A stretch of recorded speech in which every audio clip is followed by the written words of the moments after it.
আমি জানি আমার ভিডিওর কোয়ালিটি এবং আশেপাশে ব্যাকগ্রাউন্ড হয়তো বা ভালো হয় না, কিন্তু আমি চেষ্টা করি আমার কথাগুলোর ভিতরে কিছু লজিক রাখার। কারণ ফেসবুকে কাজ করি এটা ভালো কথা, কিন্তু এমন বিষয় নিয়ে কথা বলবো না যে বিষয়ে মানুষের হৃদয়ে দাগ কেটে দেব।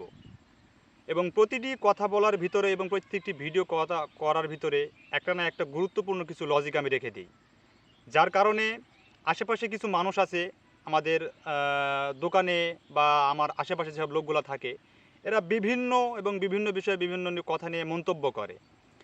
এবং সব থেকে যে বিষয়টি হচ্ছে মানুষের কথা বলা খারাপ লাগে, আমি মনে করি বা আপনারা যারা জানেন বা ভদ্রলোক যারা আছেন বিষয়গুলো লক্ষ্য করলে দেখবেন যে বিয়ে নিয়ে যে বিষয়টি, বিয়ে কিন্তু একান্তই মানুষের একটি ব্যক্তিগত ব্যাপার।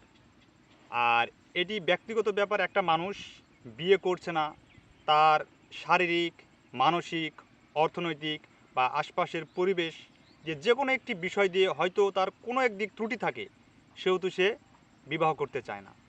এবং এর ভেতরে আমি একটা প্রশ্ন আপনাদের রেখে দেবো, যে প্রশ্নে যদি পারেন উত্তরটি দিবেন, যে মানুষ বিয়ে কেন করে।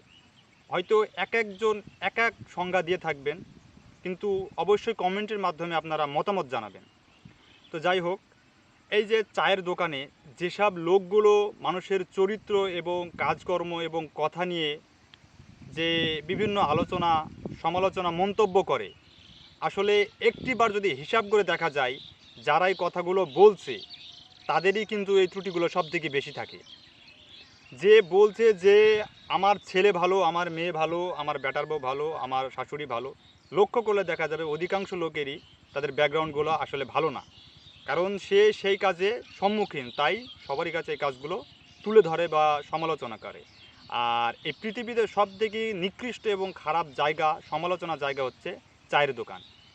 এখানে মানুষ সারাদিন, যাদের অকর্মার ঢেকি, কাজ নাই, ভাদাইম্মা, তারাই এখানে যাবে আর গিয়ে বিভিন্ন মানুষের মন্তব্য করবে। ইসলামের শরীয়তে আছে, কিন্তু যে গীবত গাওয়া হচ্ছে মৃত ভাইয়ের গোস্ত খাওয়ার মতো সমান। এটা শয়তানের পরিপ্রেক্ষিত একটা কাজ। যখন মসজিদে আজান দিবে ওই টাইমে একজন বলবে যে আজান দিচ্ছে, টিভি বন্ধ করো, কিন্তু সে নামাজ পড়তে যাবে না। দেখা যাবে যে সে বিরাট একটা ধার্মিক লোকের পরিচয় দেবে। লক্ষ্য করলে দেখা যায় এইসব লোক জ্ঞান দেবে যে নামাজ কীভাবে পড়তে হয়, এটা হালাল কাজ, ওটা হারাম কাজ। আইলে জমিতে যদি ঘাস কাটে, তাহলে দেখা যাবে যে এই ঘাস থেকে কাটতে গিয়ে একজনা ফসল কেটে বস্তায় পুরবে। কিন্তু সেই লোকে আবার বেশি মাচানে এসে জ্ঞান দেবে যে অমুক কাজটি করলে ওই কাজটি খারাপ। তো এইসবের লোকের কাছ থেকে সবসময় দূরে থাকতে হবে। আর আশেপাশের লোক কি বললো না বললো, এতে আমার কিছু যায় আসে না। আর যারা আমার ভিডিওটি দেখছেন তাদের বলবো, আশেপাশের লোকের যদি কথা আপনি কান দেন বা মন দিয়ে শোনেন, তাহলে আপনি জীবনে কখনোই কিছু করতে পারবেন না।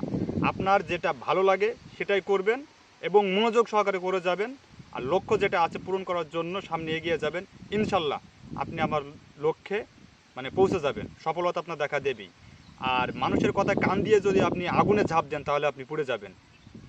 কথাটা কিন্তু সবসময় মাথায় রাখবেন। এবং এই কথাগুলো যদি আপনার কাজে লাগে, ভালো লাগে, ভিডিওটি শেয়ার করবেন। আপনার পাশাপাশি অন্য লোক দেখলে তার হয়তো উপকার হবে। তো ধন্যবাদ।